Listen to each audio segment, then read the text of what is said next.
my parents, they own like a nursing home, you know. They have a We Are Family. It's like a, you know, for the elderly or whatever.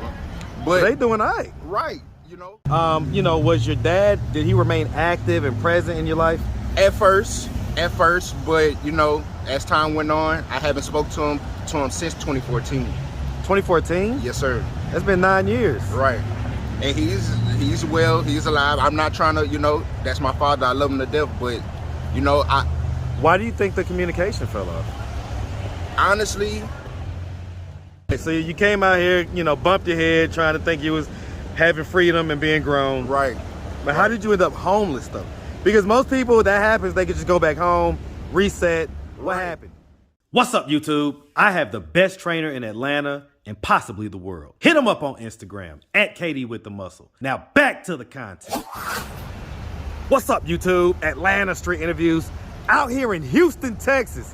What up, H-Town? Yes, sir. All right, and so we got my man with us today, man. How you doing today? I'm doing all right, man. All right, man. I'm good, man. Thank you. A little rainy out here, but it's all good, man. All right. So, are you homeless? Yes, sir. Okay. Yes, sir. How old are you? I'm 22. 22. And so, how long have you been homeless? I'll say for about 2 years. About 2 years? Yes, sir. What was it that happened 2 years ago that caused you to become homeless? Well, I graduated from high school in 2019. And after that, I tried to go to Lone Star, you know, and get things together, get my diploma and stuff, but I was on my own. So what's Lone Star? Lone Star is a college, a community college in Houston. Okay, so Yeah. you graduated what high school, by the way? Cypress Creek High School. Hey, man, shout out that Cypress Creek, man. Yeah. Shout them out. And so you graduated and you went to community college, and so what happened? I mean, I was just trying to do it on my own, you know.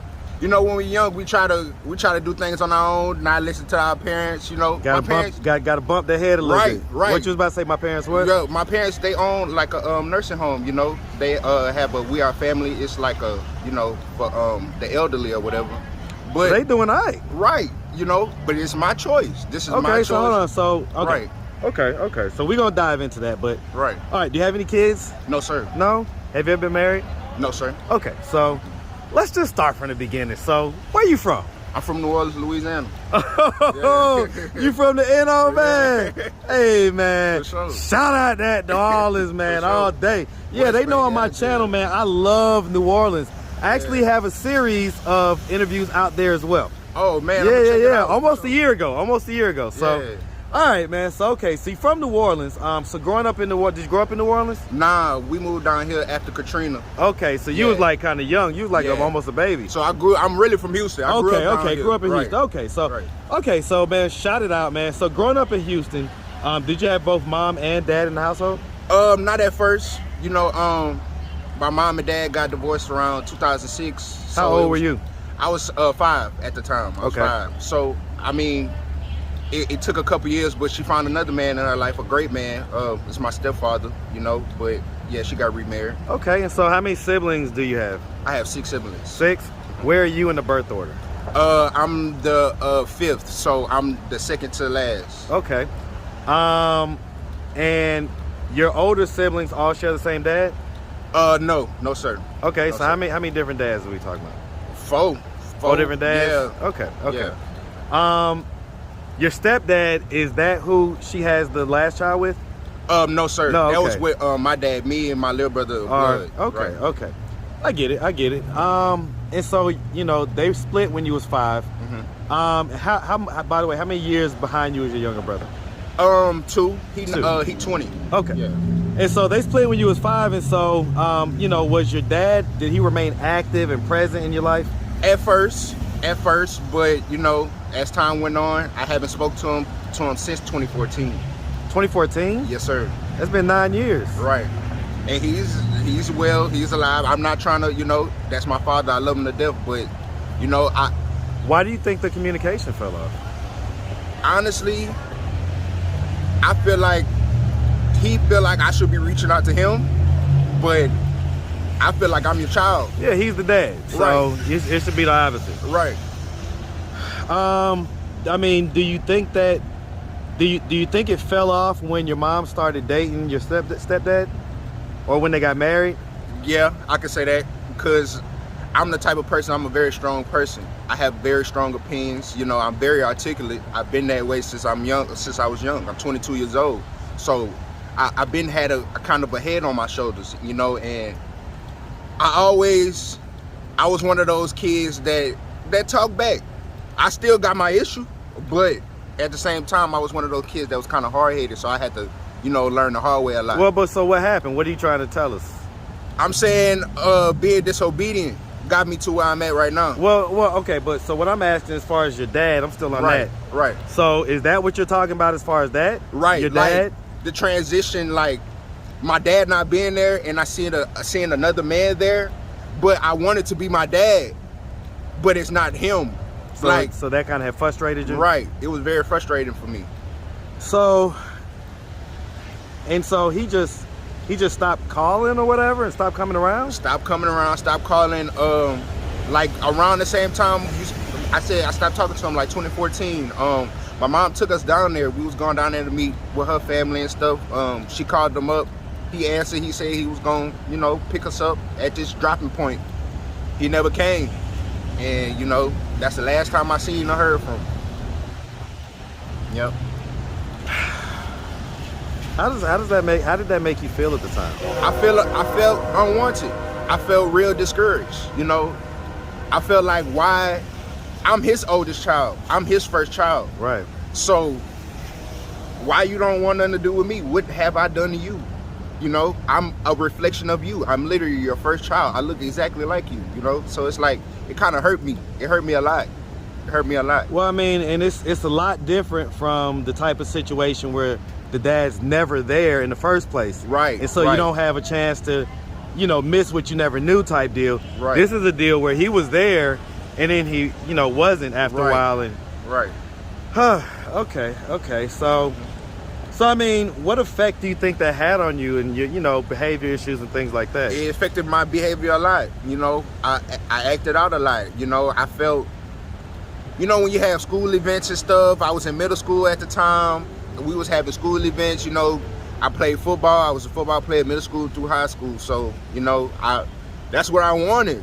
My mama was always there, but like, I don't know. I always felt something was missing, even though I know I had everything. It's just, I wanted him there. And so, your stepdad, as you say, you know, sounds like a good guy and everything, but yes, sir. I guess he wasn't quite able to fill that void, that emotional void. Yeah, like, I don't know, man. It's just me and my dad was tight. Like when I was younger, I remember, you know, so me being that young and remembering like me in those memories with him and stuff like that, it really affected me a lot. So how did we get to this point? Like, so it sounds like your parents are doing well. Right. How did you say that you chose this? Tell me, how did, you know, fill in the story for us. When I turned 18, I graduated high school. You know, that summer, it's open. Like, I had got accepted letters from TSU, Texas Southern. Mm-hmm. I was going to Full Sail. I had an accepted letter from there. I'm a music producer, by the way, so that's why that's like a music school out there. But yeah, I was doing that. But that summer, I fell off. I was around the wrong people. I'm smoking, I'm drinking every day, you know, like just partying every day. Right, so you came out here, you know, bumped your head trying to think you was having freedom and being grown. Right. But how did you end up homeless though? Because most people, that happens, they could just go back home, reset. What happened? Me and my mom got into it, you know, that summer or whatever. I say in October that I was getting ready to go to college. She told me I had to get my own apartment. I did that in October of 2020. I was doing it on my own though. I couldn't keep up, you know. Why did she expect you to be able to do everything on your own at 18? I mean, because I was acting grown. I was acting out, you know. I came in late sometimes, you know. So basically wasn't following the rules. Right. Okay, so, I mean, what was you doing for income at that time? At the time, I was working at Amazon in 2020. Okay, so you had a job and... Mm-hmm. Okay, and so when did things go left? Like, did you lose the job or what? Yeah, my car broke down. I couldn't get it fixed. I couldn't get back and forth to work because I was in the second ward. My job was in the second ward, and I'm all the way on the northwest side. If you know Houston, that's a decent drive, right? Right. That's really far. So I stopped making it to work, you know. And yeah, that's how that happened. Things fell apart, basically. Right. I get it. So, I mean, when that happened, why didn't you just tuck your tail, apologize, and go back home? Okay. I did that, right? I did that, right? Okay. But I'm still bumping my head. I'm still like, I'm going back to the same routine, not changing things. Like, living on my own, I got that even more freedom. You see what I'm saying? Right. So going back home, it was like a step back type deal. Yeah, for me. Right.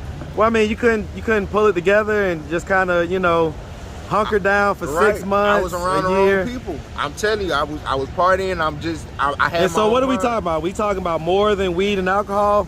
Nah, it was weed, alcohol. Sometimes I take tabs, pills, or whatever. Pills but here and there. I get it. It wasn't nothing serious. I'm, you know, no like cocaine, heroin, or anything like that. Nah. Okay, so, all right, couple things. So, yes, sir. For one, you know, if your mom and your stepdad would have happened to come across this video on YouTube, yes, sir. What do you think their thoughts and their reactions are gonna be? I think they'll be surprised, because it took me a long time to get to this stage of my life. Accountability. You know, I'm at that stage right now, taking accountability, moving forward. You know, not thinking about what happened in the past and just keep on going forward. But a couple months ago, I didn't have this mindset. I was still on my. It took me a while. It really still on did. your BS, basically. Right. Okay, so they'll be a little bit proud, I guess, to see your mindset change. Right. And I'm doing good, Mom. I promise you. And so, you know, as far as your biological dad, right? Yes, sir. You know, it sounds like he pretty much dipped out on you. Yes, sir. Who knows why? You know, I'm sure he may have his side of the story or whatever, but right. Doesn't sound like it will justify what actually happened. Right? Because the kid needs his dad in his life. Right. And so if he were somehow to happen to come across this video on YouTube, sometimes on this channel, we give messages to people because it's easy to talk to them when they're not in front of us. It's easy to get out all of our feelings. Right. So, you know, if you could just give him anything, tell him anything, any message or whatever, go ahead, unload. I wanted you to be there. I always wanted you to be there. I always loved you. You know, I still have an open heart to you. I still love you, you know. I don't hold anything against you, you know.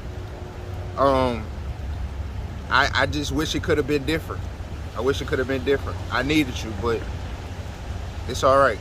Well, I mean, is it possible that you could reach out to him? I know that, you know, maybe a little pride thing in a way as far as that goes, but is it possible that you could reach out to him? I was thinking about it. You know, I was thinking about it. It's just taking some time. I want to get myself right, get myself in control, get myself, my temper and all that. I don't want to, you know, I don't want to be lashing out.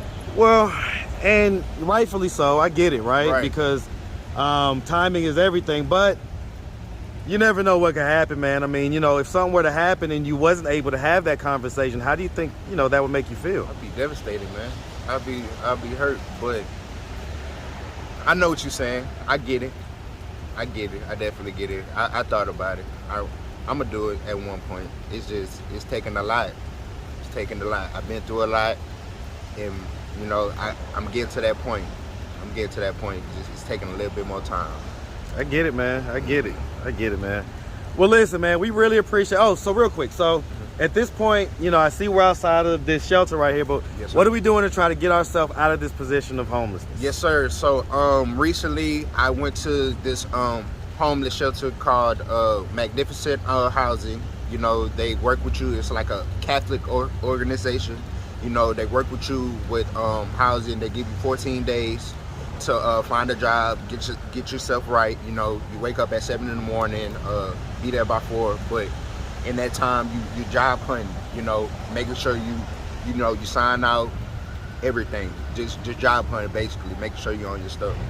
Okay, 14 days. What happens? So if you get the job in 14 days, you get to continue staying there? Right. They'll give you an extension. You know, they'll give you another 2 weeks extension, and then if you got a 40 plus you know a full-time job, they'll give you an extra 90 days, you know, to get yourself right. Okay. All right, man. Well, like I say, man, we really appreciate you taking the time, answering all of our questions. Yes, if anybody out there wanted to reach out, help, or donate, do you have a way they could do that? Do you have social media, Cash App, anything like that? I do. I have a Cash App. My Cash App is marvoKrazy, MARVO K capital K RAZY. I have an Instagram, one Marvo X, one the number one Marvo MARVOX, and yeah, just reach out to me. Man, we definitely appreciate it. And one thing I didn't do, man, I want to shout out my brother. Pull up and chat, man. We about to link up, my boy. I'm out here, man, so I just called you. So we definitely gonna link, all right? But hey, listen, man, like I say, we appreciate you, brother. Thank you. Definitely wish you nothing but the best, all right? Thank you. Yes, sir. Have a good one, my boy. You too.